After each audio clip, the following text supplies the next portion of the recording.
राम से क्या सीखना चाहिए, सब अपने अपने एक एक लाइन में बोले। सतीश जी, आप ही से सतीश जी शुरुआत करते हैं। भगवान राम से क्या सीखना चाहिए एक लाइन के अंदर? भारत में कोई धर्म जाति का विभेद न हो और हमें राम राज्य बनाना चाहिए। पर राम हिंदू ही थे, ठीक है? नहीं देखिए उससे ओके, नहीं ओके, नहीं ओके, नहीं अब अरे राम हिंदुस्तानी भी है भाई। अब अरे हिंदुस्तानी भी है जी जी। अब यही आप गड़बड़ करते हैं। प्रभु राम के इसीलिए जीवन आप से- लोग गड़बड़ करते हैं। ओके ओके, प्रभु राम के जीवन से क्या नहीं गड़बड़, क्या भगवान राम हिंदू थे, मैं क्या गड़बड़ कर रहा हूं भाई? मेरी जो भगवान राम, बोलने की क्या जरूरत है? ओके ओके ओके ओके, राजकुमार भाटी जी, प्रभु राम से क्या सीखना चाहिए एक लाइन में? राम दुनिया के पहले समाजवादी थे और गोस्वामी तुलसीदास ने रामराज की जो कल्पना की है, बैरुन कर काहूसन कोई राम प्रताप विषमता खोई, विषमता खोना ही समाजवाद है। ओके, आप क्या कहते हैं प्रदीप भंडारी? रावणों का नाश करना प्रभु श्री राम सिखाते हैं। धर्म धर्म धर्म देखिए, अरे भाई प्रभु श्री राम से दिक्कत क्या है? अरे कभी प्रभु का दिक्कत नाम है? ले रहे ये दिक्कत प्रभु श्री राम से भी इसमें- दिक्कत है। इसमें- अबे इसमें जब कोई तक विरोधाभास रावण ना मौजूद हो। होंगे हम क्या कर सकते हैं भाई? इसमें कोई विरोधाभास ना हो। प्रदीप भंडारी, राम पर आप क्या कहना चाहते हैं? प्रभु राम रावण पर। का नाश करना, धर्म को सर्वोपरि रखना, तपस्या करना और अपने आदर्शों को आगे ले जाना, सबको साथ में लेकर जाना प्रभु श्री राम को सिखाते हैं। ओके, सोमनाथ भाई। भगवान श्री राम का जो अपने पिता के प्रति सम्मान है, एक क्षण नहीं लगाया, राजपाट छोड़ दिया पिता के सम्मान में।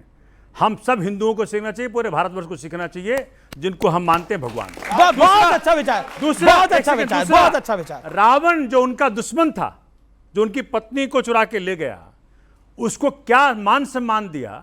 लक्ष्मण जी को बोला कि पैर के तरफ खड़ा होकर के सीखो इनसे, कि अपने दुश्मनों को भी क्या सम्मान देना चाहिए, भगवान श्री राम से सीखे। और तीसरा, सबरी के झूठे बैर खाए प्रेम में। आज के राजा के झूठे खा के दिखा दें, अगर आज दलित के घर जाते हैं ये, तो उसके बाद धुलवाते हैं उसको घर को। ठीक ठीक ठीक मालूम है? है, ठीक है, ठीक है। मैं कहता हूं प्रभु राम से क्या सीखना चाहिए? शादाब चौहान, फिर स्वामी दीपांकर। शादाब चौहान, प्रभु राम से क्या सीखना चाहिए? आप तो प्रभु राम के वंशज हैं, अब आपने नाम और धर्म दोनों बदल लिया है, लेकिन फिर भी श्री राम त्याग, बलिदान और न्याय का प्रतीक है, महिला सम्मान का प्रतीक है। हमारे हिंदू भाइयों को सीखना चाहिए कि दुश्मन के साथ भी किस सम्मान से पेश आए, और जहां महिला सम्मान की बात आए तो बड़े से बड़े लोग से टकरा जाइए, लेकिन महिला का अपमान ना होने दीजिए। ओके। ये प्रतीक है। प्रभु राम से क्या सीखना चाहिए? जिस तरह अपने साथ आदिवासी, बनवासी, गिरवासी, मल्लाह सबको साथ लेकर चलने वाला कोई अगर जो देवता है तो वो राम है। और इतना ही कहूंगा कि छोड़ दी सब ख्वाहिशें निष्काम होने के लिए, राम ने खोया बहुत कुछ राम होने के लिए। राम ने खोया बहुत कुछ राम होने के लिए। लेकिन मैं भी कहना चाहूंगा, ऑपरेशन सिंदूर किया है, भारत ने पाकिस्तान को चारों खाने चित किया है, और कहा गया है, प्रभु राम ने कहा है, भय बुन होए न प्रीति, यानी जब तक भय नहीं होता तब तक प्रीति भी नहीं होती। और सब समुद्र से निवेदन करते रहे 3 दिन प्रभु राम कि हमें रास्ता दे दीजिए, लेकिन नहीं दिया, विनय को नहीं माना। लेकिन जब प्रभु राम ने अपना रौद्र रूप दिखाया, तब समुद्र को भी झुक जाना पड़ा। ये हैं प्रभु राम। और भारत राम का देश है, भारत कृष्ण का देश है, भारत भगवान शंकर का देश है। कहते हैं कंकर कंकर शंकर का है, इसलिए भारत आध्यात्मिक देश है, भारत सांस्कृतिक देश है। और दुनिया में कोई पर्व ऐसा नहीं है जिसमें अपने देवता के लिए दीपक जला के स्वागत किया जाता है। यह भारत में दीपावली होती है जिसमें स्वागत किया जाता है। स्वामी दीपांकर लंबे अरसे बाद अब स्टूडियोज में है। क्या एक सनातन वोट बैंक तैयार हो चुका है? और ये दिवाली पे फुलझड़ियां तो चलती हैं, लेकिन ये सियासत वाली फुलझड़ियां हैं। मैं समझता हूं पहले तो दीपावली की आप सबको बहुत शुभकामनाएं, सामने बैठे यूथ को भी और आपको भी और हमारे जितने भी को पैनलिस्ट हैं। मैं समझता हूं कि जो दुनिया में प्रकाश फैलाने में रत है वो भारत है, और वो भारत यूं ही बढ़ता रहे। और रही बात चुनाव की, चुनाव तो अमीश बाबू हर रोज चलता है। और रही बात सनातन के वोट बैंक की, तो मैं कहूँगा कि जब कोई सनातन के उन्मूलन की बात करेगा तो सनातनी वोट बैंक भी होगा। जब भी कोई सनातन के संहार या सनातन के समापन की बात करेगा तो सनातन वोट बैंक भी होगा। क्यों नहीं होगा? क्या किसी को बुरा नहीं लगता? क्या सनातनी का दिल नहीं टूटता? बिल्कुल टूटता है। बस इतना है कि सहिष्णु होने के कारण वो प्रतिक्रिया नहीं देता।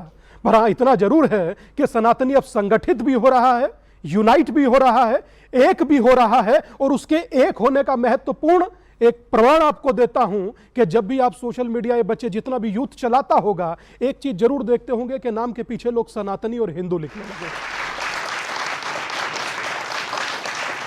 बिहार में मैंने खूब अपनी यात्रा किया, मुझे वहां पर संगठित हिंदू तो हजारों की तादाद में दिखाई दिया, मगर यकीन मानिए मुझे वहां जाति दिखाई नहीं दी। जाति दिखाई नहीं दी। ओके राजकुमार भाटी, वो कहते हैं मैं बिहार में की मैं यात्रा पे गया और बिहार की यात्रा पे बड़ी गए भी, इनको वहां पर हिंदू तो दिखाई दिया संगठित, लेकिन जाति दिखाई नहीं दी। ऐसे में तो राजद और सपा का तो खेल ही बिगड़ जाएगा, उनका तो समीकरण ही एमवाय है। सभी देशवासियों को दीपावली की हार्दिक शुभकामनाएं। दीपावली प्रकाश का पर्व है, हमें अपने अपने मन में छिपे अंधकार को भगाना चाहिए और मन में ज्ञान का प्रकाश पैदा करना चाहिए। सनातन वोट बैंक का जहां तक सवाल है, और अभी स्वामी जी ने कहा कि सनातन को समाप्त करने की बात करते हैं, हर धर्म का, हर आस्था का सबको सम्मान करना चाहिए। जो सनातन को समाप्त करने की बात करते हैं हम उनके विरोध में हैं। सनातन भी फलना फूलना चाहिए इस देश में और दूसरे धर्म भी फलने फूलने चाहिए, यही हमारा संविधान कहता है। राजनीति विकास के मुद्दों पर होनी चाहिए।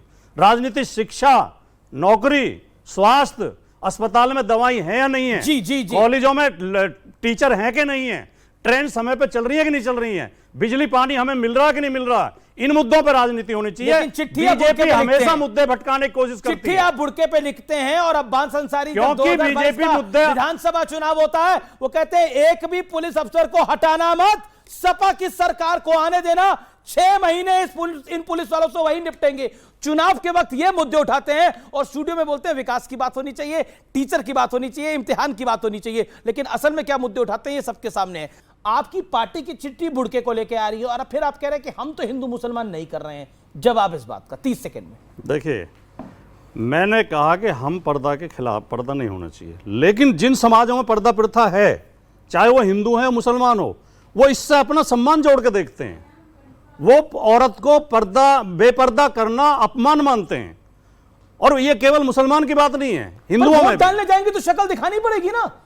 एयरपोर्ट पे जाते तो शक्ल दिखानी पड़ती है, जेद्दा जाते हैं तो शक्ल दिखानी पड़ती है, दुबई जाते हैं तो शक्ल दिखानी पड़ती है, बिना उसके कोई पास करने देता है क्या? केवल हिंदुस्तान में चाहते हैं कि शरीयत से भी बड़े कानून होने खड़े। ये है कि जो नियम बने हाँ? भारतीय नागरिकों के लिए बने, बिल्कुल उसमें धर्म और जाति नहीं आना चाहिए। बिल्कुल आंगनबाड़ी महिलाएं देखेंगी भाई। भारतीय जनता पार्टी बार बार ये कह के बुरके में वोट डालती है, बुरके में वोट डालती है, वो एक समुदाय पर निशाना साधती है ओके, और एक समुदाय को निशाने पे लेती है।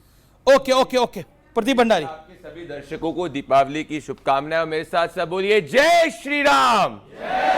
मैं इसीलिए बोल रहा हूं अमीश जी, क्योंकि याद करिए प्रभु श्री राम को काल्पनिक बोलने वाले ये इंडिया अलायंस के लोग थे। ये दिवाली इसलिए भी खास है क्योंकि दिल्ली के अंदर ग्रीन क्रैकर अलाउ हो चुके हैं, जिसको ये आम आदमी पार्टी की सरकार ने हिंदुओं की भावना को ठेस पहुंचाने के लिए कोर्ट में कभी नहीं गए, हम गए। ये फर्क होता है सनातनियों की इज्जत करना और सनातनियों का खंडन करना।